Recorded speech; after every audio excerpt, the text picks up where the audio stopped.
शास्त्रों में बताया गया है कि शरीर पंच तत्वों यानी पृथ्वी, जल, अग्नि, वायु और आकाश से बना है। अंतिम संस्कार के रूप में जब व्यक्ति का दाह संस्कार किया जाता है तब यह पांचों तत्व जहाँ से आते थे उन्हीं में विलीन हो जाते हैं, फिर से नया शरीर पाने का अधिकार बन जाता है।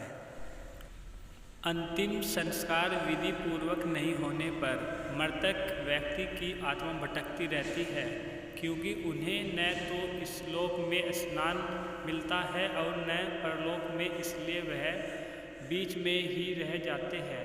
ऐसे व्यक्ति की आत्मा को परलोक में जाना पड़ता है, इसलिए व्यक्ति की मृत्यु होने पर विधि पूर्वक उनका दाह संस्कार किया जाता है। लेकिन ऐसा नहीं है कि व्यक्ति की मृत्यु होने पर उनका कभी भी दाह संस्कार किया जा सकता है।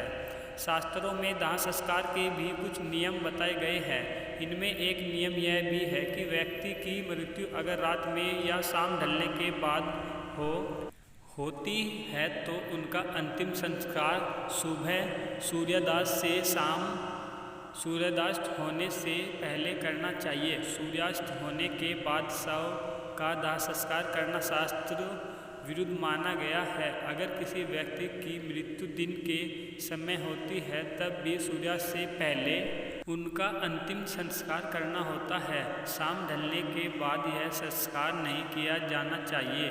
हिंदू धर्म में कुल 16 संस्कार बताए गए हैं।